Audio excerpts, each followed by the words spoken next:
বর্তমান যুগে যে আমরা হুমাজা এবং লুমাজা নিয়ে চিন্তা করি, আমরা এটাকে আসলে বর্তমান যুগে এআই বা সোশ্যাল মিডিয়ার যুগে আমরা এটাকে কিভাবে রিলেট করতে পারি। এই যে সোশ্যাল মিডিয়াতে আমরা যা পাচ্ছি তাই শেয়ার করছি।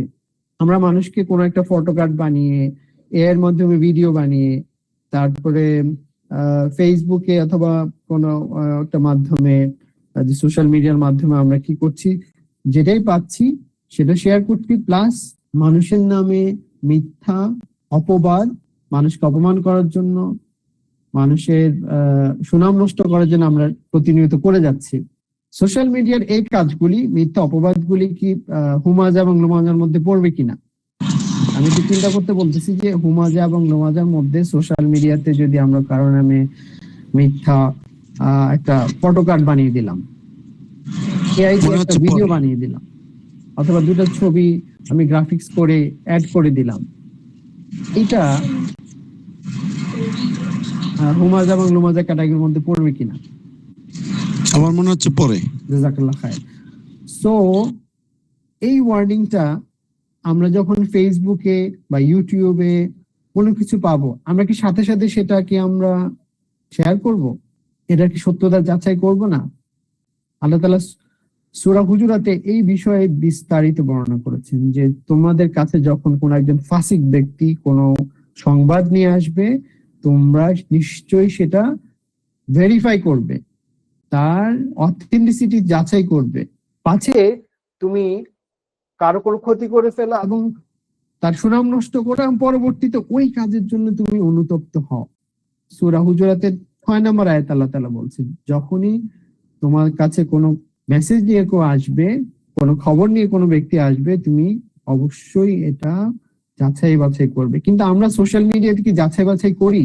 বা এআই এর যুগে কি আমরা আসলে ভিডিও যেগুলি আসছে ফেসবুকে এবং ইউটিউবে, এগুলি আমরা যাচাই করতে পারতেছি? সুতরাং আমরা আসলে খুবই কেয়ারফুল থাকতে হবে যে হুমাজা এবং লুমাজার মধ্যে যদি পড়ে যায় তাহলে আমাদের জন্য হোতামা, আর হোতামা হচ্ছে ক্রাশিং ফায়ার, নারুল্লাহ, তাই না, যেটা প্রজ্বলিত, কন্টিনিউয়াসলি প্রজ্বলন করা হচ্ছে এবং এটার উপরে ঢাকনা দিয়ে দেওয়া হবে এবং এইটার মানুষের সমস্ত শরীর পুড়ে এটার মানুষের হৃদয় এবং কলিজা পর্যন্ত মানুষের পুড়িয়ে ছাই করে দিবে।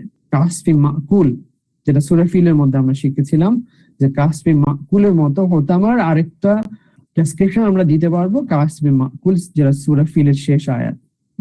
এবং হুমাজা এবং লুমাজার মধ্যে শুধুমাত্র কারো পিছনে কথা বলা না, আই গেস্টার হতে পারে, চোখের মাধ্যমে, ইশারার মাধ্যমে, তারপরে শারীরিক অঙ্গভঙ্গের মাধ্যমে মানুষকে ইনসাল্ট করা। তো আমরা বললাম যে হুমাজা লুমাজা আসলে এত বেশি ইন্টার রিলেটেড ইমান এবং ইসলামের মতো, কোনোটা ছাড়া কোনোটাকে আমরা আলাদা করতে পারবো না। তো এটা ভার্বাল শুধু না, এটা আই গেস্টার, তারপর হতে পারে ইশারা ইঙ্গিতের মাধ্যমে হতে পারে, অথবা লিখনির মাধ্যমে হতে পারে, অথবা ভিডিওর মাধ্যমে হতে পারে, এটা ফেসবুক পোস্টের মাধ্যমে হতে পারে, এটা কবিতার মাধ্যমে হতে পারে। ওকে, তো দুটোকে আমরা যদি একসাথে চিন্তা করি, দুটোই সিমিলার টাইপের হচ্ছে গুনাহ, অনেক বড় কবিরা গুনাহ, এবং দুটোই হচ্ছে এমন একটা বৈশিষ্ট্য, এমন একটা কাজ যেটা মানুষকে, যে সত্যিকার ভাবে কাজ করেছে, মানে আমরা একজন সত্যিকার ভাবে একটা অন্যায় করেছে, সেটাও যদি তার পিছনে আমরা বলবো, সেটাকে আমরা গীবত বলছি। কিন্তু একজন অন্যায় করে নাই, সে কাজটা করে নাই, সে কাজটা যদি আমরা বলে পারি, সেটাকে আমরা স্ল্যান্ডারিং বলছি। সো দুটো কাজই আল্লাহ তাআলা না করেছেন। কাউকে অপমান করা যাবে না, কারো পিছনে তার বিরুদ্ধে কথা বলে বেড়ানো যাবে না। আমি যদি ওয়েলউইশার হই, অবশ্যই আমি তার সাথে কথা বলে এই কথাটা বলবো। যেমন আল্লাহ তাআলা এটাকে সূরা হুজুরাত কে পড়েছেন, আমি আসলে কথা শুনতে পারলে আমার সুবিধা হতো। সূরা হুজুরাত কার কার পড়া আছে, এবং যাদের পড়া নেই আমি রিকোয়েস্ট করব সূরা হুজুরাতের অর্থ অ্যাটলিস্ট আপনারা যাতে পড়ে নেন। সূরা হুজুরাতে আল্লাহ তাআলা সূরা হুজুরাতে 11 নম্বর আয়াতে এগুলো আছে, আগে 11 এবং 12 নম্বর আয়াতে আল্লাহ বলছেন, তোমরা কাউকে উপনামে ডাকবা না, ওয়ালা তানাবাযু বিল আলকাব, মানে যার যে নাম সেই নামে ডাকবা। কাউকে তার নাম বিকৃত করে ডাকা, এটা কিন্তু আমাদের দেশে হয়। তার নাম হচ্ছে কোন একটা সুন্দর নাম, কিন্তু আমরা সেটা বিকৃত করবো, আল্লাহ বলছে এটা করা যাবে না। এরপরে 12 নম্বর আয়াত আল্লাহ যেটা বলছেন, আইয়ুহিব্বু আহাদুকুম আন ইয়াকুলা লাহমা আখিহি মাইতান ফাকারিহতুম, গীবতের ব্যাপারে স্পষ্ট বলছেন, তোমরা কি তোমাদের মৃত ভাইয়ের গোশত খাওয়া পছন্দ করো, এবং এটা তোমরা অবশ্যই তোমরা কি করো, এটা তোমরা ঘৃণা করো। সুতরাং গীবত করা, স্ল্যান্ডারিং করা, যেটাকে আমরা হুমাজা লুমাজা বলি, নামিমা বলি, এটা হচ্ছে আল্লাহ তাআলা বলছেন যে মৃত ভাইয়ের গোশত ভক্ষণ করার মতো। এবং রাসূলুল্লাহ সাল্লাল্লাহু আলাইহি ওয়াসাল্লাম যখন মেরাজে গমন করেন, তখন দেখলেন যে হাদিসে কুদসির মধ্যে কিছু লোক তাদের যে চেহারা, তাদের যে মাংসপিণ্ড, এগুলি ছিঁড়ে ছিঁড়ে তারা কি করে দিচ্ছে, ফেলে দিচ্ছে। রাসূলুল্লাহ সাল্লাল্লাহু আলাইহি ওয়াসাল্লাম জিজ্ঞেস করলেন, এরা কারা? তো জিবরিল আলাইহিস সালাম জবাব দিলেন, এরা হচ্ছে তারা যারা তাদের ভাইয়ের পিছনে তাদের গীবত, তাদের সমালোচনা করত। তো এই কাজটার মধ্যে আমরা জড়িত কিনা এবং কে জড়িত নয় সেটা আমাদের চিন্তা করতে হবে। এবং এটা যদি জড়িত হয়, আমরা তাহলে হুমাজা এবং লুমাজার মধ্যে পড়ে যাচ্ছি। এবং হাসান আল বসরি মুয়াজ ইবনে জাবাল রাদিয়াল্লাহু তাআলা আনহু থেকেও বর্ণিত একটা হাদিস আছে যে আমি যদি কারো, এটা ওনার নিজের, আমি যদি কারো গীবত করি, কারো নিন্দা করি, পরনিন্দা করি, তাহলে আমি অবশ্যই আমার মায়ের করব। কারণ আমি আমার যে আমল আমি করছি, এই আমল আমি আমার মাকে ছাড়া অন্য কাউকে দিতে চাই না। আরেকটা বর্ণনা আসছে হাসান আল বসরি রাদিয়াল্লাহু তাআলা আনহু, ওনার ব্যাপারে একজন সমালোচনা করছিলেন। তো উনি ওনার কাছে গিয়ে বললেন, ওনার কাছে হাদিয়া নিয়ে গেলেন। হাদিয়া নিয়ে গিয়ে বললেন যে আপনি আমার অনেক উপকার করেছেন, আপনাকে আমি ছোট একটা হাদিয়া নিয়ে আসছি, আপনি কিছু মনে করবেন না। তখন ওই ব্যক্তি খুব লজ্জা পেল এবং যেটা বুঝতে হাসান আল বসরি রাদিয়াল্লাহু বললেন, আপনি আমার উপকার করছেন, আমার যে সমালোচনা করছেন, যে আমার নামে যে আপনি যেটা বলছেন, এটা আমার উপকার হচ্ছে, কারণ আপনার যে আমল সেটা কিয়ামতের মাঠে আপনার আমল, আপনি আমাকে ভাগীদার করছেন। তো আমরা যদি কারো গীবত করি, কারো যদি কাউকে যদি অপমান করি, তাহলে এটা মূলত আমরা আমাদের আমলকে সারকার করে দিচ্ছি, আমাদের আমলকে বিনষ্ট করতেছি। সুতরাং এই হুমাজা এবং লুমাজা থেকে, গীবত থেকে, নামিমা থেকে অবশ্যই আমাদেরকে নিজেদেরকে হেফাজত করতে হবে। কিভাবে হেফাজত করবে? এটা এমন একটা চ্যালেঞ্জিং যুগ।